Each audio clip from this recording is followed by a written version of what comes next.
മത്തായി സുവിശേഷം 10-ാം അധ്യായം 8-ാം വചനം. സ്വർഗരാജ്യം സമീപിച്ചിരിക്കുന്നു എന്ന് പ്രസംഗിക്കുവിൻ.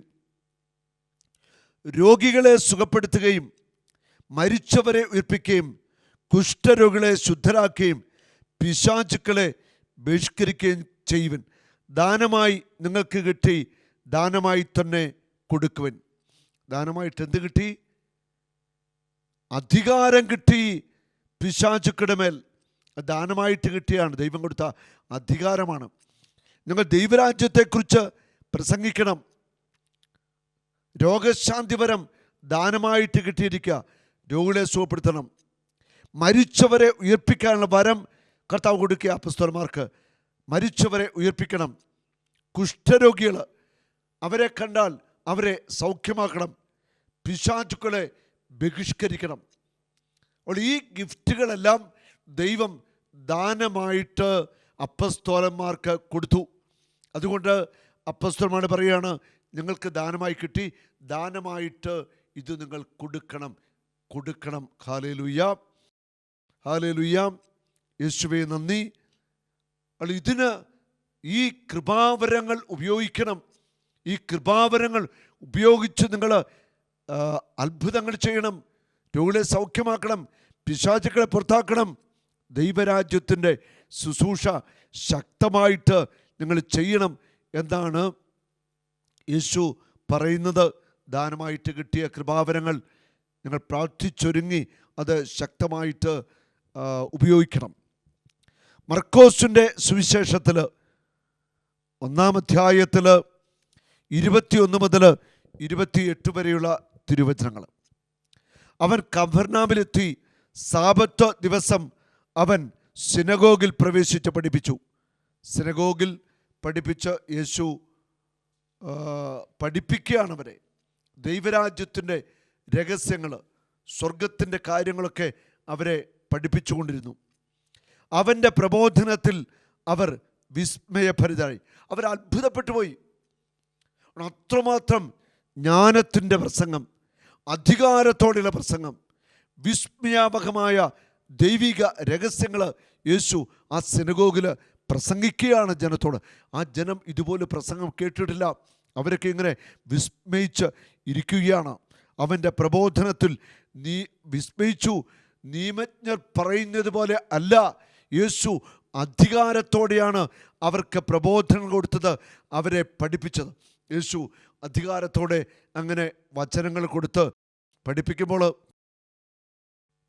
ആ സിനഗോഗിൽ ഇരുന്ന ഒരു വ്യക്തി, അശുദ്ധാത്മാവ് ബാധിച്ചൊരു വ്യക്തി അലറി കരയുവാൻ തുടങ്ങി, നിലവിളിക്കുവാൻ തുടങ്ങി.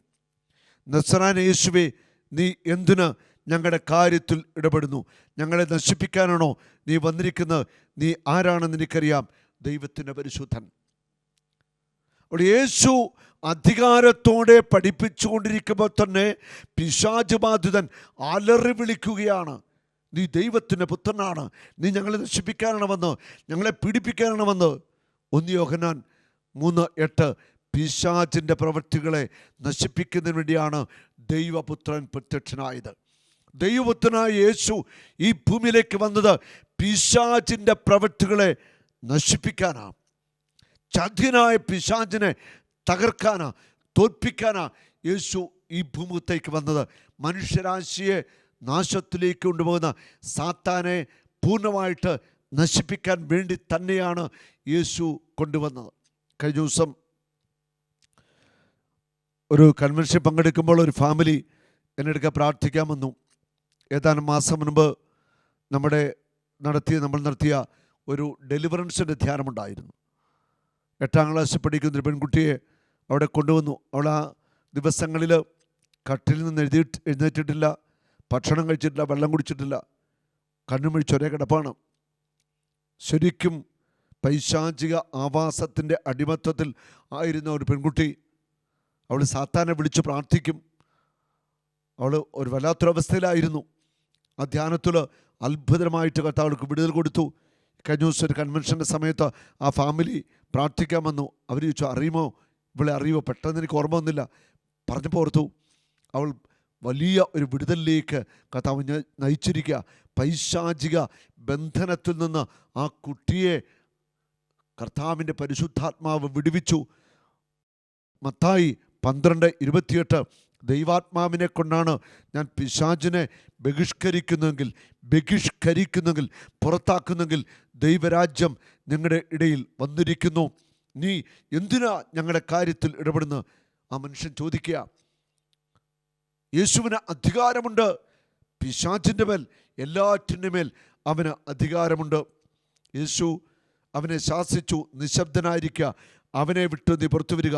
അശുദ്ധാത്മാവ് അവനെ തള്ളി വീഴ്ത്തിയിട്ട് ഉച്ചത്തിൽ അലറിക്കൊണ്ട് പുറത്തു വന്നു. എല്ലാവരും അത്ഭുതപ്പെട്ട് പറഞ്ഞു, ഇതെന്ത് ഉണ്ടോ? എല്ലാവരും അത്ഭുതപ്പെട്ടു. യേശു കൽപ്പിച്ചു പുറത്തു വരാൻ സാത്താനോട്, അശുദ്ധാത്മാവിനോട് പുറത്തു വരാൻ യേശു കൽപ്പിച്ചു. തൽക്ഷണം അശുദ്ധാത്മാവ് പുറത്തു വരികയാണ്. ഹല്ലേലൂയ. CCC 2852 ആരംഭം മുതലേ കൊലയാളിയും നുണയനും നുണകളുടെ പിതാവും പ്രപഞ്ചത്തെ മുഴുവൻ ചതിക്കുന്നവനുമായ സാത്താനിലൂടെ പാപവും മരണവും ലോകത്ത് പ്രവേശിച്ചു. ഈ ലോകത്തിൽ എങ്ങനെയാണ് പാപം വന്നത്, മരണം വന്നത്? അത് സാത്താൻ കൊണ്ടുവന്നതാണ്. ആദ്യ മാതാപിതാക്കളെ ചതിച്ചു. സാത്താൻ ഈ പ്രപഞ്ചത്തെ നശിപ്പിക്കുകയാണ്. സാത്താനുടെ പാപവും മരണവും കടന്നു വന്നു.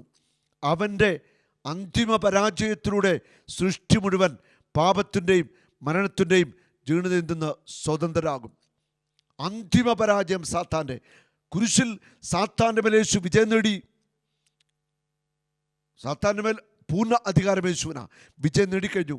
അന്തിമ വിജയം എന്ന് പറയുന്നത് യേശുവിൻ്റെ രണ്ടാം വരവിലാണ്. അപ്പോൾ മരണത്തിൻ്റെയും ജീർണതയും അവസ്ഥയിൽ നിന്ന് എല്ലാം സ്വതന്ത്രരാകും. Hallelujah, hallelujah. നമ്മൾ തിരിച്ചറിയുക, സാത്താൻ്റെ പ്രവർത്തനം അത് തിരിച്ചറിഞ്ഞ് അവൻ്റെ ശക്തിയെ അതിജീവിക്കണമെങ്കിൽ വിശുദ്ധിയിൽ നമ്മൾ ജീവിക്കണം, ഉപവസിക്കണം, പ്രാർത്ഥിക്കണം, വചനം വായിക്കണം, വചനം പഠിക്കണം, കർത്താവിനോട് കൂടെ നമ്മൾ ആയിരിക്കണം. മർക്കോസ് 1-ാം 32, 33, 34.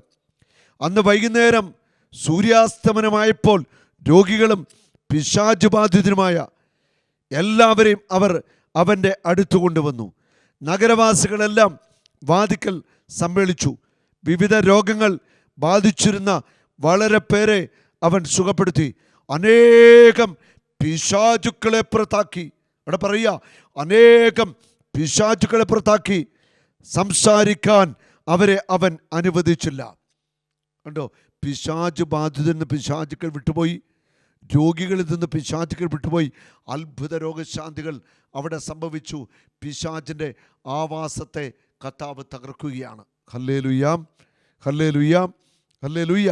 മർക്കോസ് 1-ാം 39 സിനഗോഗുകളിൽ പ്രസംഗിച്ചുകൊണ്ട് പിശാചുക്കളെ പുറത്താക്കിക്കൊണ്ടും അവൻ ഗലീലയിൽ ഉടനീളം സഞ്ചരിച്ചു.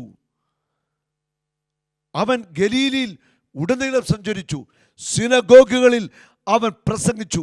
അവൻ പിശാചുക്കളെ പുറത്താക്കി. അവിടെ യേശുവിൻ്റെ ദൗത്യത്തിൽ പ്രധാനപ്പെട്ട ഒരു കാര്യമായിരുന്നു ഡെലിവറൻസ്. ദൈവജനത്തെ അശുദ്ധാത്മാക്കളിൽ നിന്ന്, പിശാചിൽ നിന്ന്, സാത്താൻ്റെ അടിമത്തത്തിൽ നിന്ന്, ബന്ധനങ്ങളിൽ നിന്ന് വ്യക്തികളെ, കുടുംബങ്ങളെ മോചിപ്പിക്കുക എന്നുള്ളത്. ഇന്നും യേശു അത് ചെയ്യുന്നു. അവൻ്റെ നാമത്തിൽ സകല ബന്ധനങ്ങളും തകർക്കപ്പെടുകയാണ്. ചതിയനായ സാത്താനെ, അവൻ്റെ ശക്തിയെ പൂർണ്ണമായിട്ട് യേശു തകർക്കുകയാണ്. അശുദ്ധാത്മാവ് അവനെ തള്ളിവീഴ്ത്തിയിട്ട് ഉച്ചസ്വരത്തിൽ അലറിക്കൊണ്ട് പുറത്തു വന്നു. എല്ലാവരും അത്ഭുതപ്പെട്ട് പരസ്പരം പറഞ്ഞു, ഇതെന്ത് അധികാരത്തോടെയുള്ള പുതിയ പ്രബോധനമോ? അശുദ്ധാത്മാക്കളോട് പോലും അവൻ ആജ്ഞാപിക്കുന്നു, അവ അനുസരിക്കുകയും ചെയ്യുന്നു. അവൻ്റെ പ്രശസ്തി ഗലീലയിലെ സമീപ പ്രദേശങ്ങളെല്ലാം പെട്ടെന്ന് വ്യാപിച്ചു. അശുദ്ധാത്മാക്കളോട് അവൻ കൽപ്പിച്ചു, അധികാരത്തോടെ പറഞ്ഞു, പിശാചുക്കൾ വിട്ടുപോയി. ഹല്ലേലൂയ. പിശാച് എന്ന യാഥാർത്ഥ്യത്തെ നമ്മൾ കണ്ണുമടച്ച് നിഷേധിച്ചിട്ടോ എതിർത്തിട്ടോ ഒന്നും കാര്യമില്ല. പിശാച് എന്ന് പറയുന്നത് ഒരു യാഥാർത്ഥ്യമാണ്. ദൈവമക്കൾ ദൈവത്തോട് ചേർന്ന് നിന്നാൽ ഒരു സാത്താന്യ ശക്തിക്കും നമ്മളെയും നമ്മുടെ കുടുംബത്തെയും തലമുറകളെയും തൊടുവാൻ സാധ്യമല്ല. ലൂക്ക 9:1-2 അവൻ 12 പേരെയും വിളിച്ച് സകല പിശാചുക്കളുടെ മേൽ അവർക്ക് അധികാരവും ശക്തിയും കൊടുത്തു. ഉണ്ടോ? സകല പിശാചുക്കളെ പുറത്താക്കാൻ അധികാരവും ശക്തിയും അപ്പസ്തോലന്മാർക്ക് കൊടുത്തു. അതോടൊപ്പം രോഗങ്ങൾ സുഖപ്പെടുത്താനും ദൈവരാജ്യം പ്രസംഗിക്കാനും രോഗികളെ സുഖപ്പെടുത്താനുമായി അവൻ അവരെ അയച്ചു. ദൈവരാജ്യം പ്രസംഗിക്കുവാൻ, എല്ലാവിധ രോഗങ്ങളെ സുഖപ്പെടുത്തുവാൻ, തീരാ രോഗികളെ സൗഖ്യപ്പെടുത്തുവാൻ, പാപത്തിൻ്റെ അടിമത്വത്തിലായിരിക്കുന്ന, സാത്താൻ്റെ ബന്ധനത്തിലായിരിക്കുന്ന വ്യക്തികൾക്ക് മോചനം കൊടുക്കുവാൻ യേശു അപ്പസ്തോലന്മാർക്ക് അധികാരം കൊടുത്തു, ശക്തി കൊടുത്തു. ബന്ധിതർക്ക് മോചനം, അന്ധർക്ക് കാഴ്ച, അടിച്ചമർത്തപ്പെട്ടവർക്ക് സ്വാതന്ത്ര്യം. യെശയ്യാ 42:6-7 ഞാനാണ് കർത്താവ്, ഞാൻ നിന്നെ നീതി സ്ഥാപിക്കാൻ വിളിച്ചു, ഞാൻ നിന്നെ കൈക്ക് പിടിച്ചു നടത്തി സംരക്ഷിച്ചു. അന്ധർക്ക് കാഴ്ച നൽകുന്നതിനും തടവുകാരെ കാരാഗ്രഹത്തിൽ നിന്നും, സാത്താൻ തടവിലിട്ടിരിക്കുന്നവർ പാപത്തിൻ്റെ, രോഗത്തിൻ്റെ, ആസക്തിയുടെ, നാശത്തിൻ്റെ, നിരാശയുടെ, ദുഃഖത്തിൻ്റെ, ആത്മഹത്യയുടെ ഒക്കെ തടവിൽ ഇട്ടിരിക്കുന്നവർ, അവരെ പുറത്തു കൊണ്ടുവരുവാൻ, അന്ധകാരത്തിലിരിക്കുന്നവരെ ഇരുട്ടറയിൽ നിന്ന് മോചിപ്പിക്കാൻ. അന്ധകാരത്തിലായിരിക്കുന്നവർ ഇരുട്ടറകളിൽ, സാത്താൻ ഒരുക്കിയ ഇരുട്ടറകളിൽ കിടക്കുന്നവരെ അതിൽ നിന്ന് മോചിപ്പിക്കുന്നതിന് വേണ്ടി ഞാൻ നിന്നെ ജനത്തിന് ഉടമ്പടിയും ജനതകൾക്ക് പ്രകാശവുമായി നൽകിയിരിക്കുന്നു. ഞാനാണ് കർത്താവ്, ഞാനാണ് എൻ്റെ നാമം, എൻ്റെ മഹത്വം ഞാൻ മറ്റാർക്കും നൽകിയില്ല. ഉണ്ടോ? ശക്തമായ ദൈവജനം, ഇരുട്ടറയിൽ കിടക്കുന്ന ദൈവജനം, സാത്താൻ്റെ അടിമത്തത്തിലായിരിക്കുന്ന ദൈവജനം, ബന്ധിതരായ ഇരുട്ടറയിൽ കെട്ടപ്പെട്ട വ്യക്തികളെ വിടുവിക്കാൻ യേശു അപ്പസ്തോലന്മാർക്ക് അധികാരം കൊടുത്തു, ശക്തി കൊടുത്തു. വിശ്വസിക്കുന്നവരോടുകൂടി ഈ അടയാളമുണ്ടായിരിക്കും. നിങ്ങൾ ഓരോരുത്തരും പ്രാർത്ഥിച്ച് ഒരുങ്ങി സാത്താനെയും അവൻ്റെ ശക്തിയെയും പുറത്താക്കാൻ തക്കോണം അഭിഷേകത്തിലേക്ക് വരണം. കൃപാവരങ്ങളാൽ നിങ്ങൾ നിറയണം, ദൈവശക്തിയാൽ നിങ്ങൾ നിറയണം, ആത്മാവിൻ്റെ കരുത്തുകൊണ്ട് നിങ്ങൾ നിറയണം. ഇരുട്ടറയിൽ കിടക്കുന്ന ദൈവജനത്തെ ഇരുട്ടറയിൽ നിന്ന് പ്രകാശത്തിലേക്ക് കൊണ്ടുവരാൻ നമുക്ക് സാധിക്കണം. അതിനുവേണ്ടി ആത്മീയ കൃപാവരങ്ങൾ നമ്മുടെ മേൽ പകരപ്പെടട്ടെ. സാത്താന്യ ശക്തികളെ ഒരിക്കലും ദൈവത്തിൻ്റെ ജനം പേടിക്കേണ്ട, ദൈവമക്കൾ പേടിക്കേണ്ട. സാത്താനെ പൂർണ്ണമായിട്ടും യേശു കാൽവരി കുരിശിൽ തകർത്ത് കളഞ്ഞു, പരാജയപ്പെടുത്തി കഴിഞ്ഞു. ഹല്ലേലൂയ. നമുക്ക് പ്രാർത്ഥിക്കാം. കർത്താവായ യേശുവേ, പാപത്തിൻ്റെയും ആസക്തിയുടെയും തടവിൽ കിടക്കുന്നവർ, തടവറയിലായിരിക്കുന്നവർ, രോഗത്തിൻ്റെ ബന്ധത്തിലായിരിക്കുന്നവർ, അവർക്കൊരു വിടുതൽ കൊടുക്കണമേ. തകർന്ന കുടുംബങ്ങളെ രക്ഷിക്കണമേ. ജഡത്തിൻ്റെ ആസക്തി, മറ്റ് ലൗകിക മോഹങ്ങളിൽ കുടുങ്ങിക്കിടക്കുന്നവർ, അവരെ പരിശുദ്ധാത്മാവെ വിടുവിക്കണമേ. യേശുവിൻ്റെ നാമത്തിൽ പ്രാർത്ഥിക്കുന്നു. സാത്താനിട്ട ചങ്ങലകൾ തകരട്ടെ. കുടുംബങ്ങൾക്ക് വിടുതൽ ലഭിക്കട്ടെ, വ്യക്തികൾക്ക് വിടുതൽ ലഭിക്കട്ടെ. സ്ഥലങ്ങൾ യേശുവിൻ്റെ രക്തത്താൽ വിശുദ്ധീകരിക്കപ്പെട്ടെ, ഭവനങ്ങൾ യേശുവിൻ്റെ രക്തത്താൽ വിശുദ്ധീകരിക്കപ്പെട്ടെ. അത്ഭുത ദൈവിക ഇടപെടലുകൾ യേശുവിൻ്റെ നാമത്തിൽ സംഭവിക്കട്ടെ. ആമേൻ. കർത്താവെ, ഏറ്റെടുക്കണമേ. അങ്ങയുടെ വലിയ ശക്തി, നാമത്തിൻ്റെ ശക്തി കടന്നു പോവട്ടെ. ഞങ്ങളെ ബലപ്പെടുത്തണമേ. ആമേൻ. ഒരു നാളും നീ അനാഥനല്ല, ഒരു നാളും നീ അന്യനല്ല, ഒരു നാളും നീ അനാഥനല്ല.